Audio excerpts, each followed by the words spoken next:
করলাম না দেখিনি। রাইট আউট যেভাবে বলটা গোলে পুশ করলেন, সত্যি তারিফ করার মতো। আরে এরা দুটো প্লেয়ার ছিল, এর কোনো ভাষা নেই এই গোলের বর্ণনা। আর হবে না, আর হবে না। নমস্কার।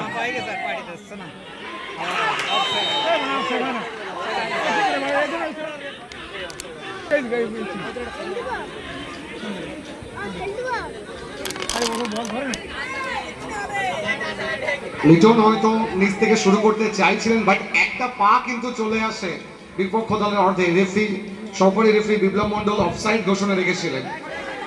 সুযোগ রয়েছে প্রিয়াশা 7 স্টার চ্যাম্পিয়নের একদম দোরগোড়ায় পৌঁছেছে, 1-0 ব্যবধান করে নিয়েছে বৈশাখুটি আদিবাসী নবীন সংঘ। একটা গোল পরিশোধ করতে হবে।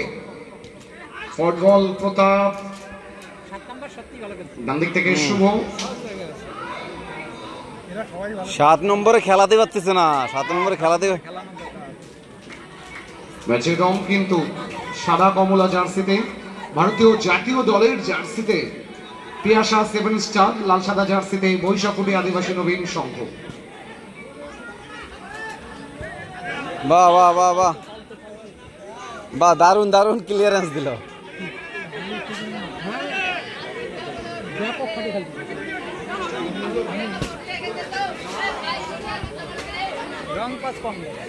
ভালো অ্যাকুরেসি, ভালো পাসিং অ্যাকুরেসিটা।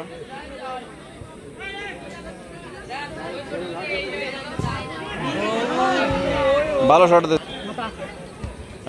হবে হবে হবে।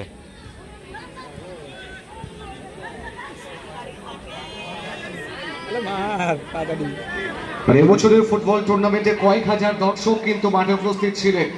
একদম উদ্বোধনী পর্ব থেকে সময় যত গড়িয়েছে, ফতেপুরের প্রত্যেকটা গ্রামবাসী বৃন্দ তাদের একটা চাওয়া ছিল, পাওয়া ছিল এই টুর্নামেন্টকে কেন্দ্র করে। থ্যাঙ্কস এত বড় ব্যাপারে একটা ফুটবল টুর্নামেন্ট আমাদেরকে উপহার দেওয়ার জন্য। লিটন এক্সেলেন্ট ক্লিয়ারেন্স, তার শীর্ষে কিন্তু এখনো পর্যন্ত।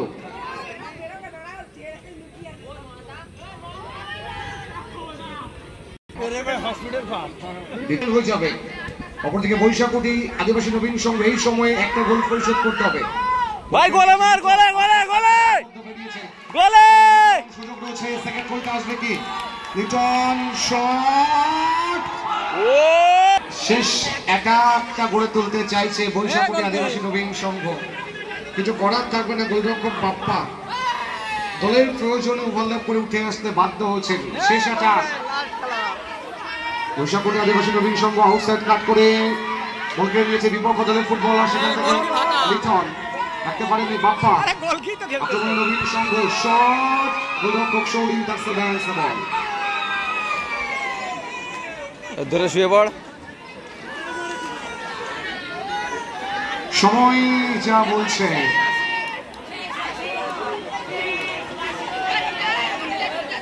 সেকেন্ড গোলটা আসবে কি? অমিও